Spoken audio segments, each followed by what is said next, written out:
ആകാശവാണി.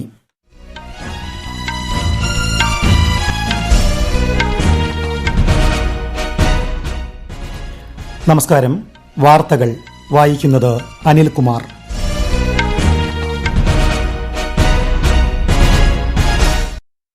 പ്രധാന വാർത്തകൾ. പ്രധാനമന്ത്രി രാഷ്ട്രീയ ബാല പുരസ്കാരങ്ങൾ രാഷ്ട്രപതി ദ്രൌപദി മുർമു നാളെ ന്യൂഡൽഹിയിൽ സമ്മാനിക്കും. ഇന്ന് ദേശീയ സദ്ഭരണ ദിനം. സദ്ഭരണം സർക്കാരിന്റെ മുഖമുദ്രയെന്ന് പ്രധാനമന്ത്രി നരേന്ദ്രമോദി. തിരുപ്പിറവിയുടെ സ്മരണയിൽ ലോകം ക്രിസ്മസ് ആഘോഷിക്കുന്നു. കേരളത്തിന് ക്രിസ്മസ് സമ്മാനമായി വിഴിഞ്ഞത്ത് 100ാമത്തെ കപ്പലെത്തി. തങ്കയങ്കി ചാർത്തിയുള്ള ദീപാരാധനയിൽ ഭക്തിസാന്ദ്രമായി സന്നിധാനം. മണ്ഡലപൂജ നാളെ. കസാഖിസ്ഥാനിൽ യാത്രാവിമാനം തകർന്ന് നിരവധി പേർ മരിച്ചു. India Australia border Gavaskar trophy 4ാം cricket ടെസ്റ്റിന് നാളെ മെൽബണിൽ തുടക്കം. വാർത്തകൾ വിശദമായി. പ്രധാനമന്ത്രി രാഷ്ട്രീയ ബാല പുരസ്കാരങ്ങൾ രാഷ്ട്രപതി ദ്രൌപദി മുർമു നാളെ ന്യൂഡൽഹിയിൽ സമ്മാനിക്കും. ഈ വർഷം 14 സംസ്ഥാനങ്ങളിലും കേന്ദ്രഭരണ പ്രദേശങ്ങളിൽ നിന്നായി 17 കുട്ടികളാണ് വിവിധ മേഖലകളിലെ അതുല്യ സംഭാവനകൾക്കുള്ള പ്രധാനമന്ത്രിയുടെ ബാല പുരസ്കാരത്തിന് അർഹരായത്. ന്യൂഡൽഹിയിലെ ഭാരത് മണ്ഡപത്തിൽ നാളെ നടക്കുന്ന പരിപാടിയെ പ്രധാനമന്ത്രി നരേന്ദ്രമോദി അഭിസംബോധന ചെയ്യും. പരിപാടിയിൽ പോഷകാഹാര സേവനങ്ങളുമായി ബന്ധപ്പെട്ട സുപോഷിത് ഗ്രാമപഞ്ചായത്ത് അഭിയാൻ പ്രധാനമന്ത്രി ഉദ്ഘാടനം ചെയ്യും. പരിപാടിയിൽ പ്രധാനമന്ത്രി രാഷ്ട്രീയ ബാല പുരസ്കാര ജേതാക്കളും പങ്കെടുക്കും. ബാലമനസ്സുകളിൽ ഈ ദിനത്തിന്റെ പ്രാധാന്യത്തെക്കുറിച്ചുള്ള അവബോധം പ്രോത്സാഹിപ്പിക്കുന്നതിനും രാജ്യത്തോടുള്ള ധീരതയുടെയും സമർപ്പണത്തിന്റെയും സംസ്കാരം വളർത്തിയെടുക്കുന്നതിനുമായി ഇതോടനുബന്ധിച്ച് രാജ്യത്തുടനീളം വിവിധ പരിപാടികൾ സംഘടിപ്പിക്കും. ഇന്ന് സദ്ഭരണ ദിനം. മുൻ പ്രധാനമന്ത്രി അടൽ ബിഹാരി വാജ്പേയിയുടെ ജന്മവാർഷികത്തോടനുബന്ധിച്ചാണ് ദിനാചരണം. 1924 ഡിസംബർ 25-ന് ഗ്വാളിയോറിൽ ജനിച്ച വാജ്പേയി വിവിധ നിലകളിൽ ശോഭിച്ചു. വാജ്പേയിയുടെ നേതൃത്വത്തിലാണ് ഇന്ത്യ 1998-ൽ പൊക്രാൻ 2 ആണവ പരീക്ഷണം വിജയകരമായി നടത്തിയത്. 2015-ൽ ഭാരതരത്ന നൽകി രാജ്യം വാജ്പേയിയെ ആദരിച്ചു. സദ്ഭരണം കേവലം ഏകദിന പരിപാടിയല്ല, മറിച്ച് സർക്കാരിന്റെ മുഖമുദ്രയാണെന്ന് പ്രധാനമന്ത്രി നരേന്ദ്രമോദി. മധ്യപ്രദേശിലെ ഖജുരാവോയിൽ വിവിധ പദ്ധതികൾ ഉദ്ഘാടനം ചെയ്യുകയായിരുന്നു അദ്ദേഹം. സദ്ഭരണവും ജനങ്ങളോടുള്ള ആത്മസമർപ്പണവും മുൻനിർത്തി കഠിനാധ്വാനത്തോടെയാണ് കേന്ദ്രം മുന്നേറുന്നതെന്നും അദ്ദേഹം പറഞ്ഞു.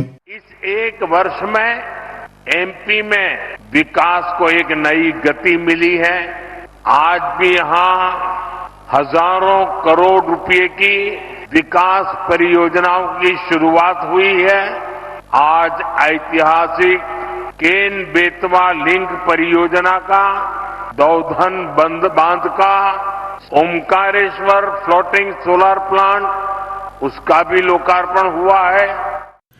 സദ്ഭരണത്തിനും സത്സേവനത്തിനുമുള്ള ഏവരുടെയും പ്രചോദനമാണ് മുൻ പ്രധാനമന്ത്രി അടൽ ബിഹാരി വാജ്പേയി എന്നും ശ്രീ മോദി പറഞ്ഞു. വാജ്പേയിയുടെ സ്മരണയ്ക്കായി സ്റ്റാമ്പും നാണയവും പ്രധാനമന്ത്രി പുറത്തിറക്കി. സദ്ഭരണ ദിനമായ ഇന്ന് വികസിത് പഞ്ചായത്ത് കർമ്മയോഗി സംരംഭത്തിന് തുടക്കം കുറിച്ച് കേന്ദ്ര സഹമന്ത്രി ഡോക്ടർ ജിതേന്ദ്ര സിംഗ്. ഫലപ്രദമായ ഭരണത്തിന് ജനപ്രതിനിധികളെയും ഉദ്യോഗസ്ഥരെയും സജ്ജരാക്കിക്കൊണ്ട് പഞ്ചായത്തി രാജ് സ്ഥാപനങ്ങളുടെ ശേഷിയും കഴിവും വർദ്ധിപ്പിക്കുകയാണ് സംരംഭം ലക്ഷ്യമിടുന്നത്. ദീർഘകാലം നിലനിൽക്കുന്നതും അർത്ഥവത്തായതുമായ മാറ്റം കൊണ്ടുവരാൻ ഭരണപരിഷ്കാരങ്ങൾ താഴെത്തട്ടിൽ നിന്ന് ആരംഭിക്കണമെന്ന് ഡോക്ടർ ജിതേന്ദ്ര സിംഗ് പറഞ്ഞു.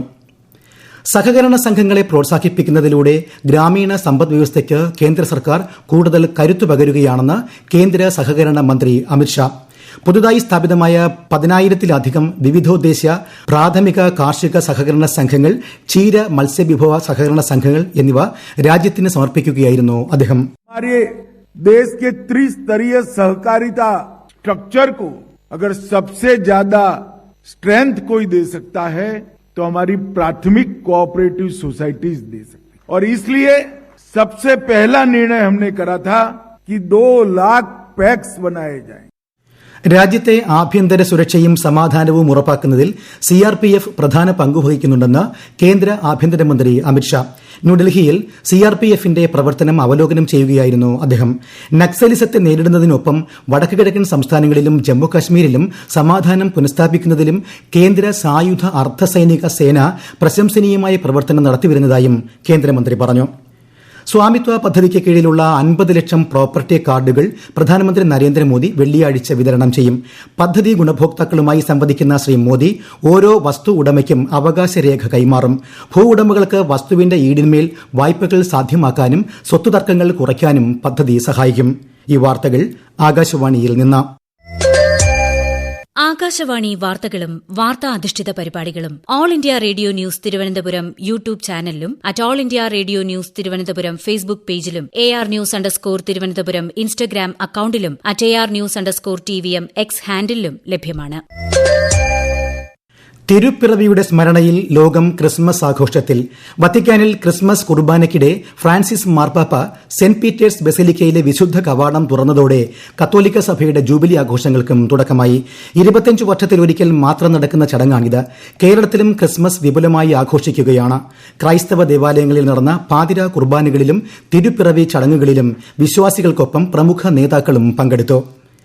രാഷ്ട്രപതി ദ്രൌപദി മുർമു, ഉപരാഷ്ട്രപതി ജഗദീപ് ധൻകർ, പ്രധാനമന്ത്രി നരേന്ദ്രമോദി, മുഖ്യമന്ത്രി പിണറായി വിജയൻ തുടങ്ങിയവർ രാജ്യത്തെ ജനങ്ങൾക്ക് ക്രിസ്മസ് ആശംസകൾ നേർന്നു. വിഴിഞ്ഞം അന്താരാഷ്ട്ര തുറമുഖത്ത് 100ാമത്തെ കപ്പൽ MSC മിഷേല എത്തി. ഉച്ചയ്ക്ക് 1:30യോടെയാണ് കപ്പൽ ബർത്തിംഗ് പൂർത്തിയാക്കിയത്. കപ്പലിന്റെ വരവ് അഭിമാനകരമാണെന്നും ട്രയൽ റണ്ണിന് ശേഷം കൊമേഴ്സ്യൽ ഓപ്പറേഷൻസ് വിഴിഞ്ഞത്ത് ആരംഭിച്ചതായും തുറമുഖ മന്ത്രി VN വാസവൻ അറിയിച്ചു. ഭക്തിസാന്ദ്രമായി സന്നിധാനത്ത് തങ്കയങ്കി ചാർത്തി ദീപാരാധന നടന്നു.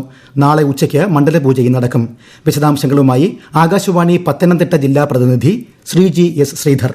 ശരണമുഖരിതമാണ് കർപ്പൂരപ്രിയനായ അയ്യന്റെ സന്നിധാനവും പൂങ്കാവനവും. 6:30 തങ്കയങ്കി ചാർത്തി ദീപാരാധന നടന്നു. തിരക്ക് നിയന്ത്രിക്കാൻ പമ്പ മുതൽ ഏർപ്പെടുത്തിയിരുന്ന നിയന്ത്രണം ദീപാരാധനയ്ക്ക് ശേഷം നീങ്ങിയതോടെ തങ്കയങ്കി ചാർത്തിയ ധർമ്മശാസ്താവിനെ ദർശിച്ച് തീർത്ഥാടകർ സായുജ്യമടഞ്ഞു. ആറന്മുള പാർത്ഥസാരഥി ക്ഷേത്രത്തിൽ നിന്ന് ആരംഭിച്ച ഘോഷയാത്ര 75 സ്ഥലങ്ങളിലെ സ്വീകരണം ഏറ്റുവാങ്ങിയാണ് സന്നിധാനത്തെത്തിയത്. നാളെ ഉച്ചയ്ക്ക് 12നും 12:30 മധ്യേ തന്ത്രിയുടെ മുഖ്യ കാർമ്മികത്വത്തിൽ മണ്ഡല പൂജ നടക്കും. 41 ദിവസത്തെ മണ്ഡലകാലം പൂർത്തിയാക്കി നാളെ രാത്രി 11ന് അടയ്ക്കുന്ന ക്ഷേത്രനട മകരവിളക്ക് മഹോത്സവത്തിനായി ഈ മാസം 30ന് തുറക്കും.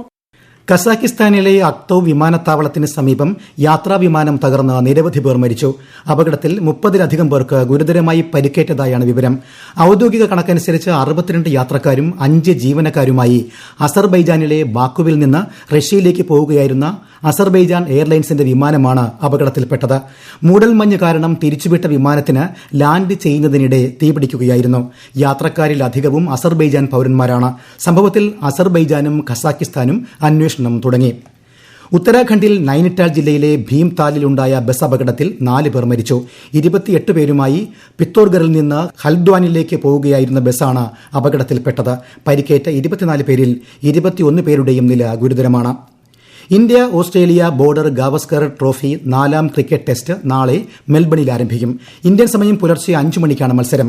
5 മത്സരങ്ങളുള്ള പരമ്പരയിൽ ഇരു ടീമുകളും ഓരോ മത്സരം വീതം ജയിച്ചു. 78ാമത് സന്തോഷ് ട്രോഫി ഫുട്ബോളിൽ നാളെ നടക്കുന്ന ക്വാർട്ടർ ഫൈനൽ മത്സരങ്ങളിൽ ഒഡീഷ പശ്ചിമബംഗാളിനെയും ഡൽഹി മണിപ്പൂരിനെയും നേരിടും. മറ്റന്നാൾ മേഘാലയ നിലവിലെ ചാമ്പ്യന്മാരായ സർവീസസിനെയും കേരളം ജമ്മുകശ്മീരിനെയും നേരിടും. NDA നേതൃയോഗം ന്യൂഡൽഹിയിൽ ചേർന്നു. കേന്ദ്രമന്ത്രിയും BJP ദേശീയ അധ്യക്ഷനുമായ JP നഡ്ഡയുടെ വസതിയിൽ ചേർന്ന യോഗത്തിൽ ആന്ധ്രാപ്രദേശ് മുഖ്യമന്ത്രി N. ചന്ദ്രബാബു നായിഡു, കേന്ദ്രമന്ത്രിമാരായ അമിത്ഷാ, റാംമോഹൻ നായിഡു കിഞ്ചരപ്പു, HD കുമാരസ്വാമി, രാജീവ് രഞ്ജൻ സിംഗ്, അനുപ്രിയ പട്ടേൽ തുടങ്ങിയവർ പങ്കെടുത്തു. സഖ്യകക്ഷികൾ തമ്മിലുള്ള ഏകോപനം ശക്തിപ്പെടുത്തുക എന്നതായിരുന്നു യോഗത്തിന്റെ ലക്ഷ്യം. ഈ വർഷം ഒക്ടോബർ വരെയുള്ള കണക്കുകൾ പ്രകാരം 13,41,000 പേർ എംപ്ലോയീസ് പ്രോവിഡന്റ് ഫണ്ട് ഓർഗനൈസേഷനിൽ രജിസ്റ്റർ ചെയ്തതായി കേന്ദ്ര തൊഴിൽ മന്ത്രാലയം. വർദ്ധിച്ചുവരുന്ന തൊഴിലവസരങ്ങൾ, ജീവനക്കാരുടെ ആനുകൂല്യങ്ങളെക്കുറിച്ചുള്ള അവബോധം എന്നിവയാണ് ഈ കുതിപ്പിന് പിന്നിലെന്ന് മന്ത്രാലയം അറിയിച്ചു. ഈ ഒക്ടോബറിൽ മാത്രം 7,50,000 പേർ പുതുതായി EPFOയുടെ ഭാഗമായതായും സ്ഥിരീകരിച്ചിട്ടുണ്ട്. ഡൽഹിയിലെ വായു ഗുണനിലവാരം ഗുരുതരമായി തുടരുന്നു. ഇന്ന് ഉച്ചയോടെ വായു ഗുണനിലവാര സൂചിക 337-ലെത്തി. കേന്ദ്ര മലിനീകരണ നിയന്ത്രണ ബോർഡിന്റെ കണക്കനുസരിച്ച് നഗരത്തിലെ ചില പ്രദേശങ്ങളിൽ വായു ഗുണനിലവാരം 350 കടന്നിട്ടുണ്ട്. പ്രധാന വാർത്തകൾ വീണ്ടും. പ്രധാനമന്ത്രി രാഷ്ട്രീയ ബാലപുരസ്കാരങ്ങൾ രാഷ്ട്രപതി ദ്രൌപദി മുർമു നാളെ ന്യൂഡൽഹിയിൽ സമ്മാനിക്കും. ഇന്ന് ദേശീയ സദ്ഭരണ ദിനം.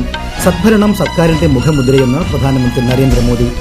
തിരുപ്പിറവിയുടെ സ്മരണയിൽ ലോകം ക്രിസ്മസ് ആഘോഷിക്കുന്നു.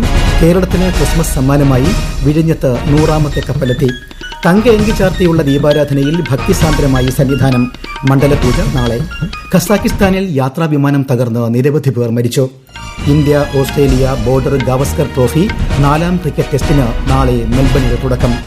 വാർത്തകൾ കഴിഞ്ഞു. അടുത്ത വാർത്താ പ്രക്ഷേപണം രാത്രി 8:35.